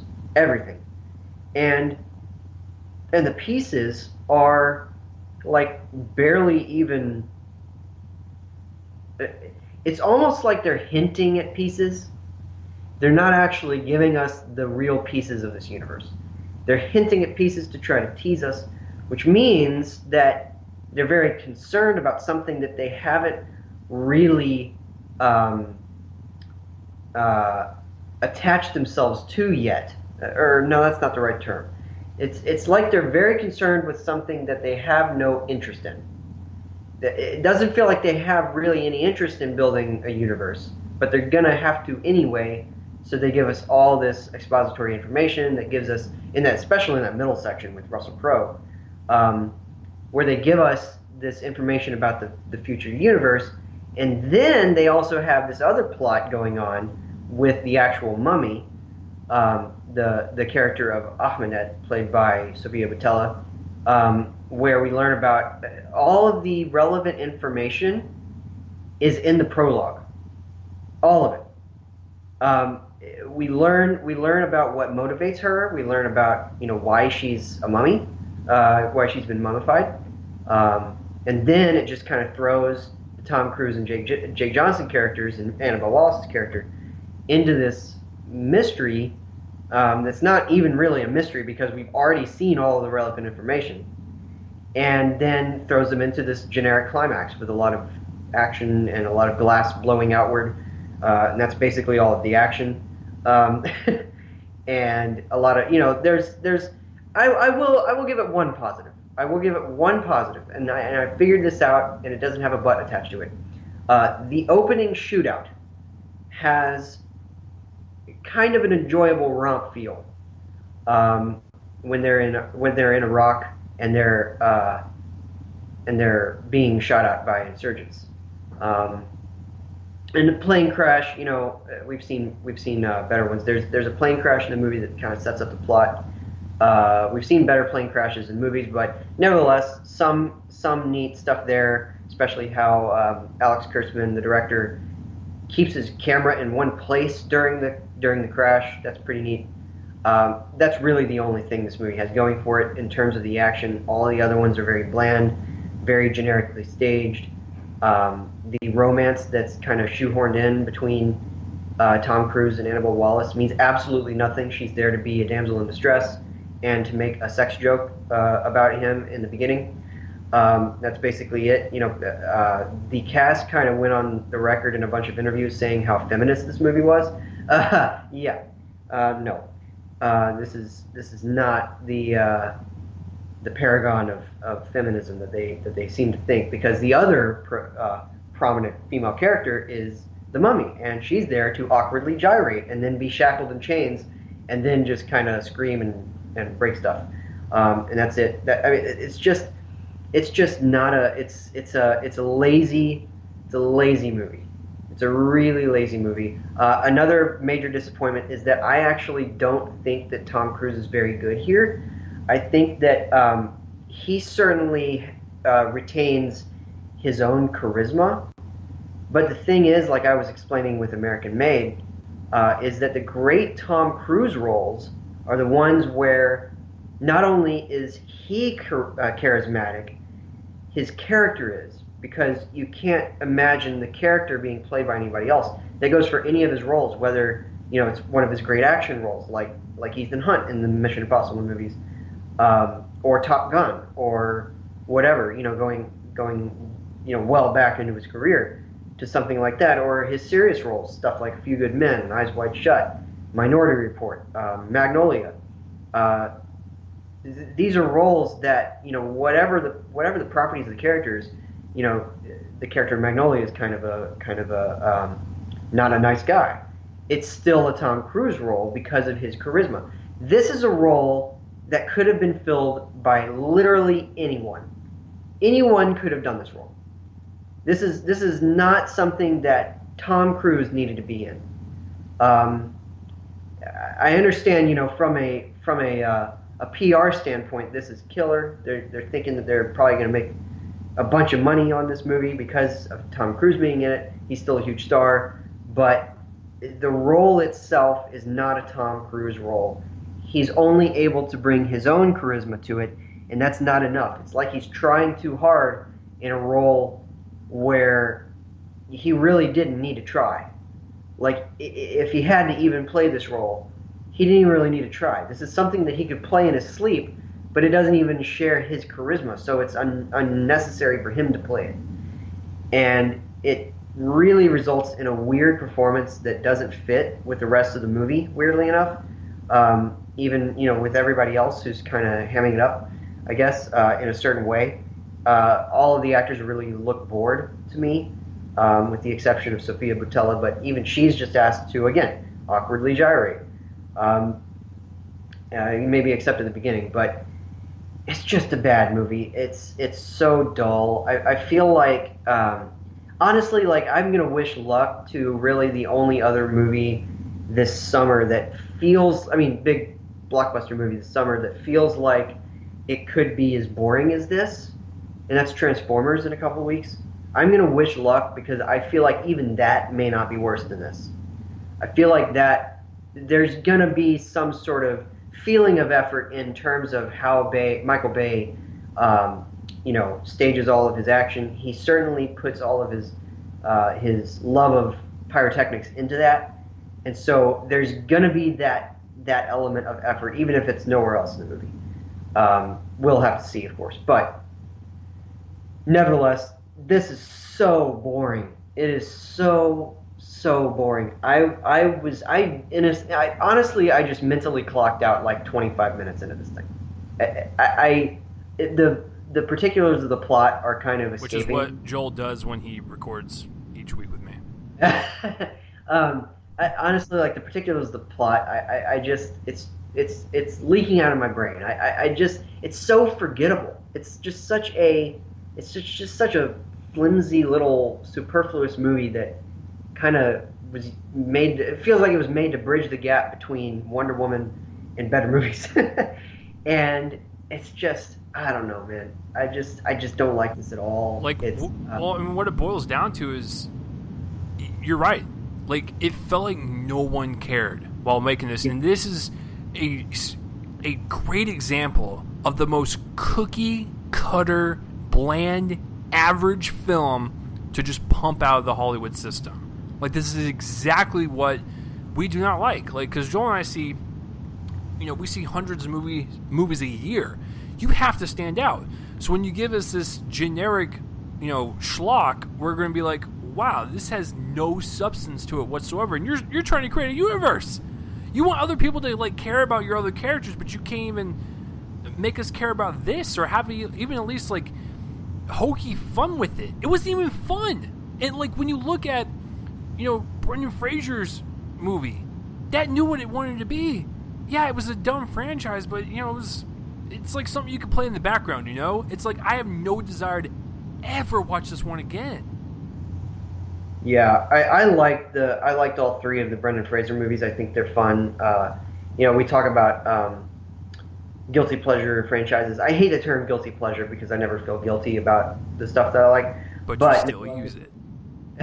Nevertheless, I mean, really what it means is a light pleasure with something that's been critically kind of, not a lot of critics are a fan of this, but I think it's slightly pleasurable. And that's kind of what the sequels to the Brendan Fraser movie are. And I think that series worked exactly for what you said. It knew what it was. It was silly. It wasn't trying to build a big franchise. That's not where its priorities were. Its priorities were, with each of them being movies of their own accord, and that's the problem with this one. It's so boring because it's barely a movie. It's barely a movie. It's an advertisement. That's all it is. Yeah, just an advertisement for this universe. Exactly. It's sort of like this series has already reached its Iron Man 2. Because I felt like Iron Man 2 was a big advertisement for later movies in the series of the MCU, and this movie does the same thing. It's just boring, and it basically very, very, very basically fulfills the definition of a motion picture because it is a picture in motion. Thanks, Joel. Thanks for the definition. It has a premise, it has actors, and it plays out in a sort of kind of A to B to C fashion. So it's a movie. So it's a movie, but it's not an exciting one. No. It's very, very. It's like you said. It's very cookie cutter. It sets up a universe I really have no interest in. I mean, I'm going to see them because it's my job, but nevertheless, I really am not at all excited for this. And I don't know, man. It's a bad one. Well, and I'll say this before I give my grade is that I realize that if you want to start a franchise, whatever, it's a business. It makes no sense to announce 20 movies down the pipeline. Like, just make a good movie first and expand from there if you want to.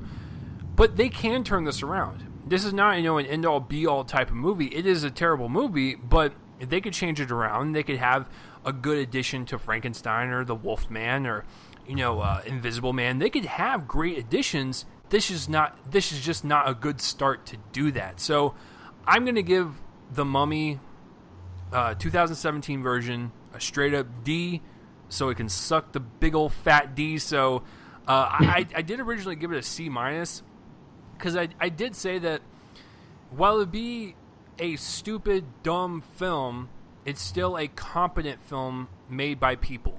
So it's not like, some horrid thing with, like, terrible cinematography or whatever. It's like, it's a competently shot movie. It's like what Joel said, there's actors in there.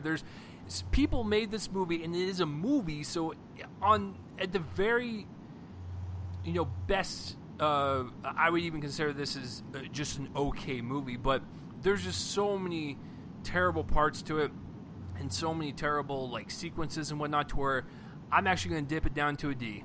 I originally gave it a C-. I don't know what I was thinking. Maybe Universal paid me. I have no clue.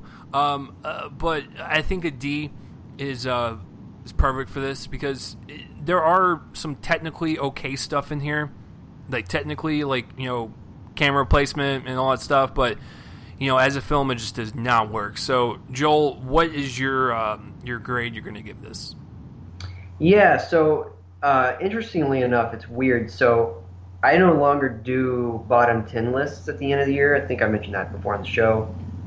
We did one last year, and that's my last one. I always feel very cynical whenever I lead up to that because I feel like what I do is I actually catch up with movies with the intention of putting them on my list, which is the worst attitude you can have. And so if I still had been doing that, this would be a contender for that. And I feel like in that way, I would have remembered this movie by the end of the year. But now that I don't, I can absolutely tell you this. I'm probably gonna like look back at my list and then realize, oh my gosh, The Mummy was this year. That's what this movie is gonna be. This movie is going to be one of those. King Arthur's probably going to be the same way. Ghost in the Shell is probably going to be the same way when we're talking about, the blockbuster big entertainments. And so this is just, it's incredible laziness. It's a pedestrian movie in its own right, but it's a little bit more hateable because of the fact that it seems to not even want to be cohesive. It seems to want to just be the first steps in a universe. And so Chase and I are right on target with each other. I'm giving this a D. At least it's a little bit more respectable than stuff like Suicide Squad or Fantastic Four from a couple years ago, or Warcraft or what have you. But it's bad, and I really want the Dark Universe to work harder than this. If it's going to do anything, maybe the next movie will be good. We'll see. And who knows? I mean, they could look at Warner Brothers. As much as I like, 3 out of the 4, a lot of people do not like Man of Steel, BVS, or Suicide Squad. So the fact that they could turn around in their 4th movie, I mean, it gives stuff like this hope. It's just like this is not a great one to come out of the gate with. Yeah, if they can do the first good one with the next one, that'll be. I feel like I'll consider that the first actual like Dark Universe movie. Because they made a trailer with this one, and that was it. Yeah, and I think Joel and I forgot to mention, this is not a spoiler, but like literally they open up the movie with the Dark Universe logo, and I smacked my hand on my head, and I was like, oh no, this is what we're getting ourselves into. Yeah, it's a pretty depressing moment. Yeah, you're like, oh shit. So this is basically all they're going to concentrate on, not the movie. But whatever. What about you guys? I don't give a shit what Joel has to say. I don't give a shit what I have to say. I fucking hate my opinions. But you know whose opinions I love? I love you guys' opinions. So please let us know down below what you guys thought about the movie. And yeah, this is, I think, the first one where Joel and I have we have torn into the butthole of a movie together. It was very lovely. All right, so speaking of depressing moments, Joel is going to cry himself to sleep tonight when he finds out the numbers of The Mummy. So speaking of that, box office results time. So what Joel will do, he will guess the top 5, and I will tell him that he's wrong, and we'll go from there. But don't worry, I'm always wrong too, so it's all good, folks. All right.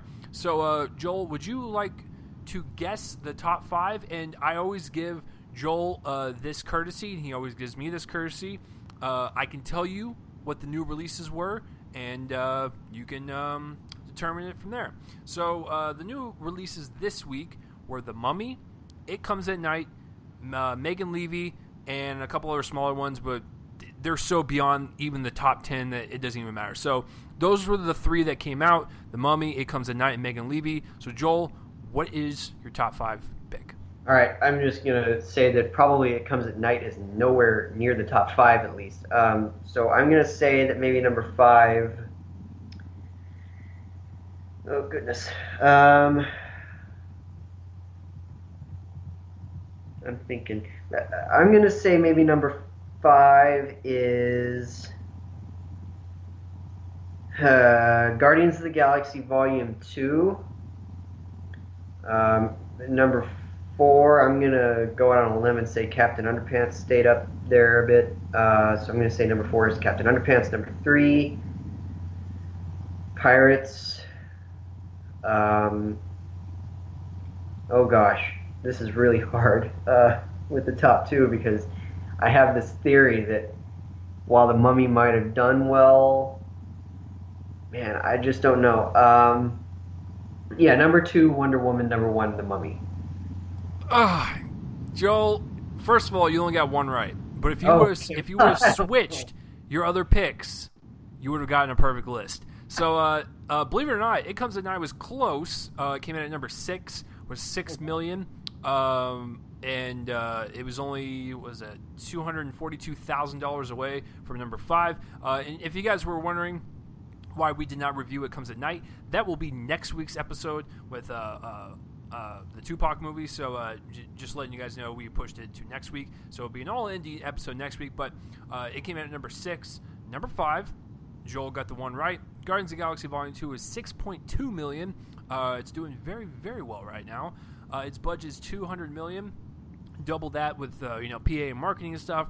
We're looking at almost a damn near $500 million movie to break even. Right now, it's doing very well. Domestically, it's at $366, and worldwide, it's at $828. So you can bet your ass they're gonna fast track that third one. Let's just say that. Number 4, Joel, you should have switched these two. Number 4 was Pirates of the Caribbean with $10.7 million.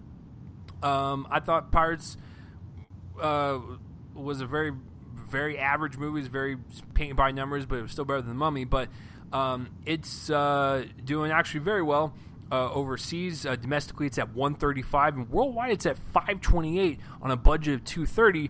You double that with theater cut and marketing and stuff.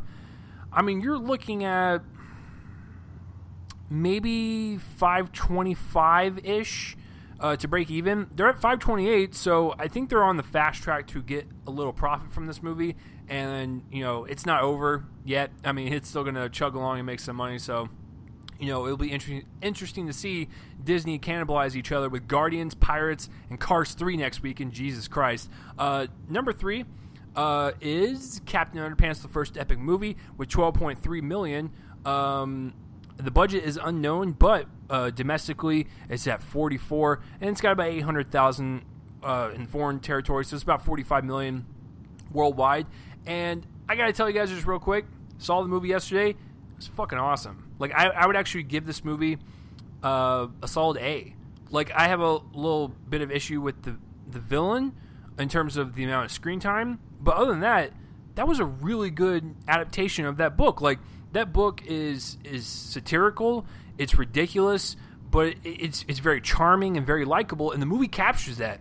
I told Joel this, but it's got like the charm of the Peanuts movie, but like the humor and like the irreverence of like a Lego movie. So I thought it was absolutely wonderful. I was the only adult in there without a kid, which first of all made me look creepy, but I was sitting there laughing at some of the jokes, and like some of the adults around me were laughing at some of the jokes, and the kids didn't really laugh at those, but they laughed at other jokes. It was just a good experience, man. I fucking loved Captain Underpants. I never thought I'd say that, but I think it actually might be like number 9 and number 10 for best of the year, at my halfway point. So I actually really fucking loved it. So number 2 is The Mummy. Joel should have switched these two again. With Joel, would you like to guess the amount that it made?